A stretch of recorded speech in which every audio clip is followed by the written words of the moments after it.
Capítulo 16. Ilhas de Chernobyl. Canal Áudio Novel BR. Deixe o like e se inscreva para nos apoiar. Não se preocupe com eles, seu maior potencial será apenas de um acólito de 3º grau. Raynor disse com desdém. Sim.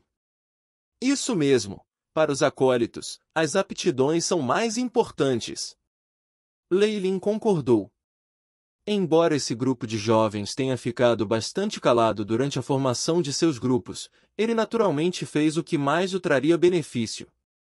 Entre os acólitos, Jaiden tinha a capacidade de ser independente, mas Leylin não tinha uma aptidão tão boa, então ele só podia se juntar a um grupo.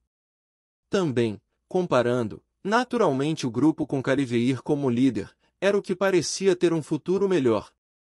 Bem-vindo! Bem-vindo! Com a sua participação, o nosso grupo é agora mais robusto, haverá um dia em que farei essa pessoa se arrepender. Cariveir disse enquanto apertava os dentes. Depois disso, alguns deles se dispuseram a se reunir depois do jantar, e voltaram para suas respectivas cabanas.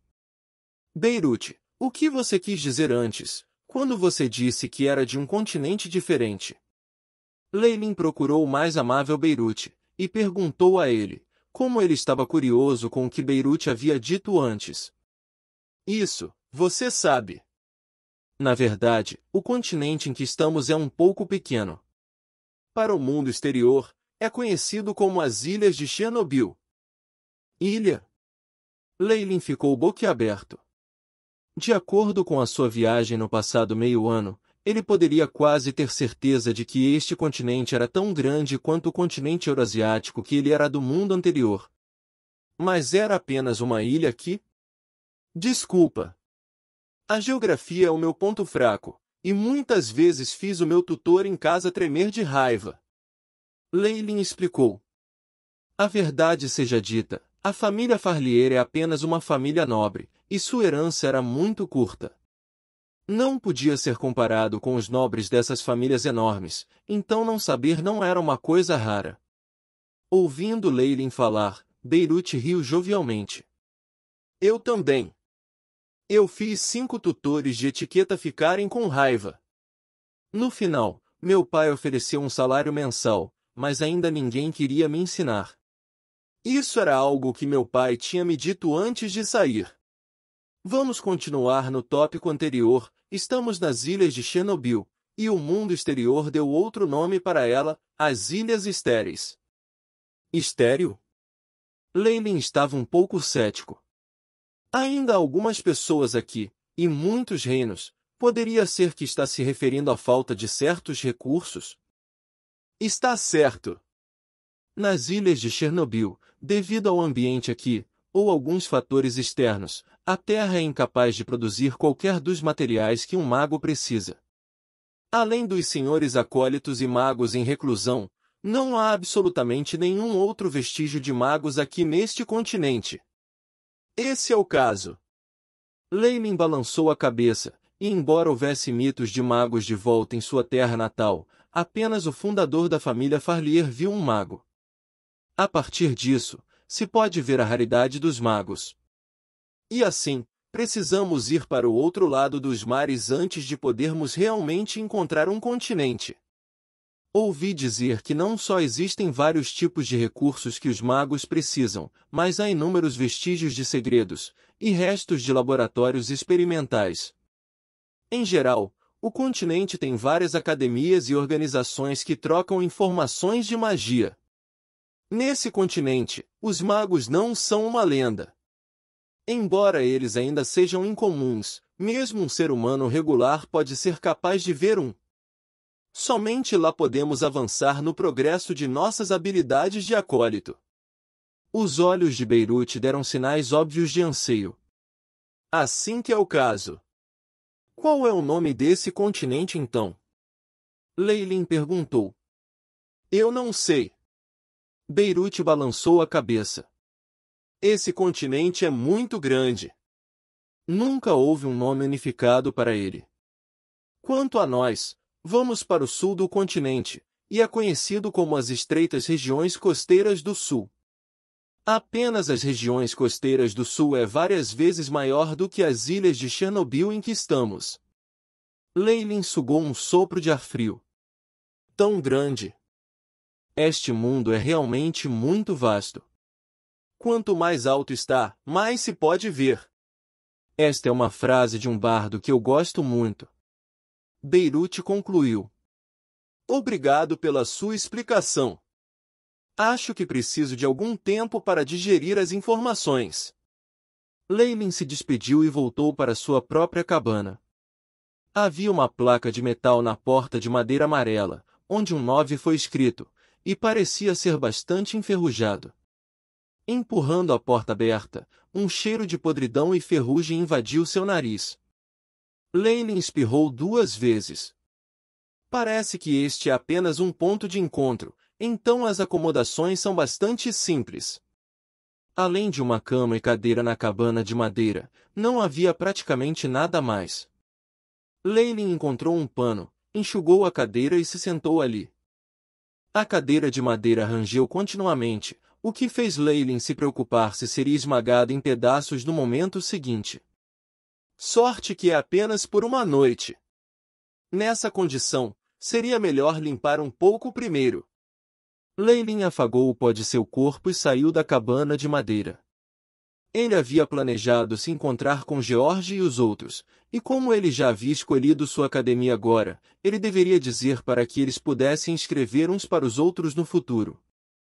Para o lote de acólitos que Leilin estava, eles foram considerados um dos grupos a chegar mais tarde ao acampamento. Depois que o lote de Leilin escolheu suas escolas, as várias barracas das academias pareciam ter menos pessoas a visitá-las, e parecia ser muito mais silencioso. Torre do Anel Marfim está aqui. Leilin caminhou até a parte de trás dos aposentos estudantis, e bloqueou o caminho de uma menina familiar do mesmo grupo de viagem. Olá, Lisa. Você sabe onde George está? Lisa era uma menina ruiva que tinha amadurecido cedo, já se podiam ver as finas curvas em seu corpo. Leilin.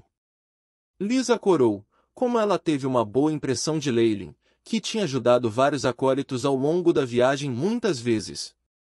George está no quarto 13, vou chamá-lo para você. Lisa pegou sua saia, e rapidamente saiu correndo.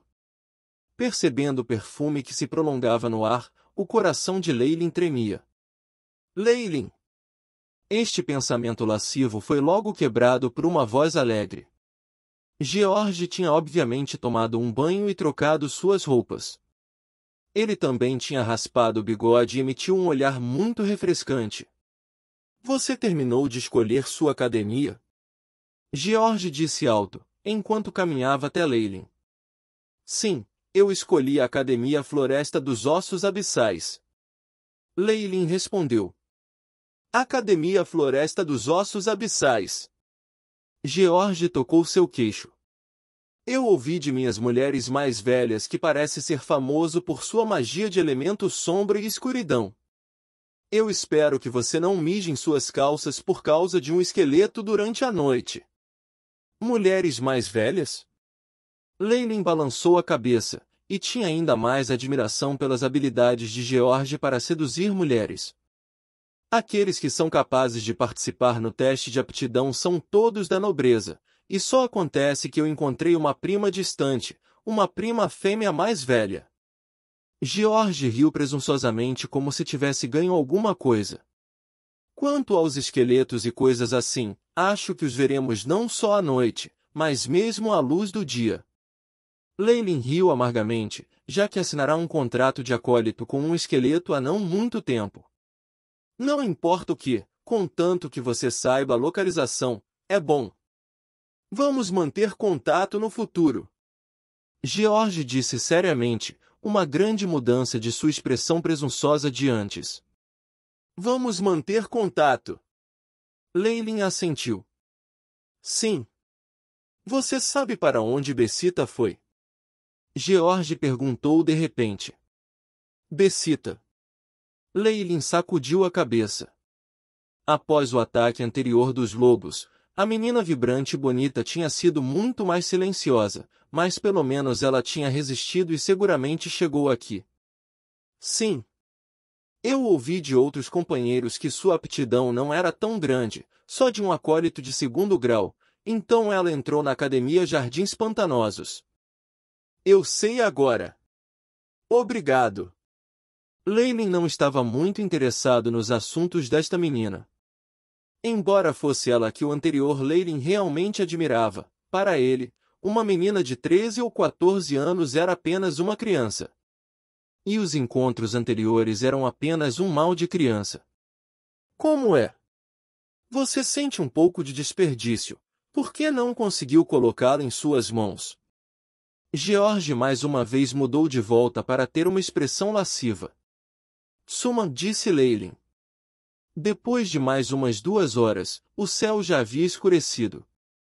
Leyland estava no acampamento da Academia Floresta dos Ossos Abissais, e apreciou o jantar oferecido pela academia com os outros acólitos. Desta vez, o jantar foi extremamente abundante, e porque eles estavam saindo amanhã, eles foram generosos com as porções. Vários sucos de frutas e vinho, frango de churrasco perfumado, molho de peixe, trufas, frutas e saladas deixou todos satisfeitos, a barriga de Leyland que não tinha comido muito desde que ele apareceu nas pastagens. Os acólitos estavam comendo e bebendo dentro de vários grupos, e os olhos de Leyland olharam para a esquina e encontraram o professor Dorothy e Jaden em um canto. Jaden também falou algumas palavras para ele ocasionalmente. Ter um acólito de 5º grau neste semestre, somos realmente sortudos. Beirute rasgou uma tira enorme da coxa da galinha fora do assado e deu-lhe uma mordida enorme. Desde que Jaden chegou, o professor Dorothy e ele falaram em algumas ocasiões, eu me pergunto o que eles estão falando. Para os acólitos, a aptidão determinará grandemente o progresso de um mago. O que o professor Dorothy está fazendo é bastante normal. Beirute, coma a sua galinha. A voz de Caliveir se tornou fria, e só depois de ver Beirute beber o suco de fruta e baixar a cabeça voltou a olhar para o churrasco. Embora a aptidão seja importante para um mago, não é tudo. Somente a acumulação e a compreensão da informação é o verdadeiro motivador, e a chave para a ascensão dos poderes dos magos. Um acólito de 3º grau acrescentou. Embora fosse a verdade, a atmosfera do grupo se obscureceu enquanto Jaden e o professor conversaram. O grupo silenciosamente comeu suas iguarias, aparentemente tendo perdido seus apetites. Gurisha, pressa, o que aconteceu? O que aconteceu depois? Do outro lado, os acólitos de aptidão inferior estavam sentados em um círculo com Gurisha no meio, narrando uma aventura arriscada. Ele tinha eloquência e era humorístico em seu discurso. Nissa e Dodoria seguraram suas barrigas e riram felizes como se fossem 2 cotovias felizes. Comparado a eles, este lado estava bastante silencioso. O grupo olhou um para o outro e esticou o pescoço, escutando atentamente. No entanto, apenas Caliveir manteve sua expressão orgulhosa. Vendo que mesmo o acólito de 4º grau Rainor não suportava se aproximar e ouvir, e parecia com medo de perder o rosto, Leyland riu silenciosamente. Afinal, eles são apenas um bando de crianças. Depois que o jantar terminou, o grupo se despediu e voltou para suas respectivas cabanas. Após a limpeza simples de hoje, a cabana de Leyland era mal acomodada, mas pelo menos não havia tanta poeira quanto antes. Leyland estava deitado na cama sem tirar as roupas, e olhava fixamente para o teto como se estivesse perdido em seus pensamentos. Finalmente entrei numa academia. É também tempo para o cultivo de magos abrir suas portas para mim.